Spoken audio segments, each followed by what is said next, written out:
কুলাইবাজার স্থিত সিপিআইএমের দলীয় কার্যালয় শাসক দলের পক্ষ থেকে ভাঙচুর চালানো হয়েছে বলে অভিযোগ তুলেন স্থানীয় বাম কর্মীরা।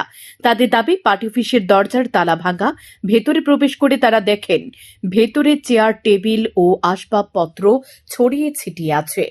জানালা দরজা ভেঙে চুরমার অবস্থায় পড়ে আছে। সঙ্গে সঙ্গে আমবাসা থানায় গিয়ে লিখিত অভিযোগ দায়ের করেন সিপিআইএম কর্মী সমর্থকরা। পুলিশও পরে ঘটনাস্থলে গিয়ে ঘটনাস্থল পরিদর্শন করেন। এই ঘটনার পরিপ্রেক্ষিতে সাংবাদিকদের সামনে দলের নেতৃত্ব দাবি করেন, পরিকল্পিতভাবে দলীয় কার্যালয়ে প্রবেশ করে দুর্বৃত্তরা ভাঙচুর চালিয়েছে।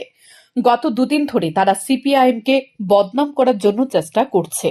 প্রসঙ্গত, দুদিন আগে অর্থাৎ 13 জুলাই রাতে এই সিপিআইএম দলীয় কার্যালয় থেকে এক যুবক ও এক যুবতীকে বের করে নিয়ে এসে পুলিশের হাতে তুলে দেয়।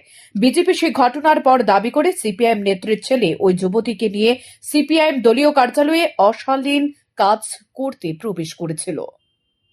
আমাদের পার্টি অফিসের ভিতর থেকে এবং বাইরে থেকে তারা আমাদের সমস্ত দরজা জানালা, পার্টি অফিসের সমস্ত আসবাবপত্র ভেঙে চুরে আমাদের পার্টি অফিসের মধ্য দিয়ে মেয়েটা এবং ছেলেটাকে এখান থেকে নিয়ে যায়। এই যে ছেলেটা মেয়েটাকে উদ্ধার করা হলো সেখান থেকে, আমরা এটার নিন্দা জানাই।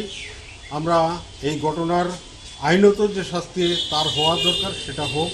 ছেলেটা ভালো না, এটা আমরা স্বীকার করি এবং নিন্দা জানাই।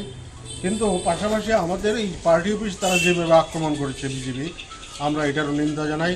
এবং আমরা গতকাল আমাদের পার্টি মহকুমা সম্পাদকের নেতৃত্বে আমাদের মহকুমা পুলিশ আধিকারিকের নিকট আমরা একটা ডেপুটেশনে আমরা মিলিত হয়ে আমরা বলেছি এই ঘটনা সম্পর্কে তারা সুষ্ঠু তদন্ত করে যাতে ব্যবস্থা নেয়। তবে প্রশ্ন হল, যেহেতু সিপিআইএম এর পক্ষ থেকে ভাঙচুরের কথা বলা হচ্ছে, তা যদি সত্যি হয়, তাহলে গতকাল সাংবাদিক সম্মেলনে কেন এসব উল্লেখ করা হয়নি?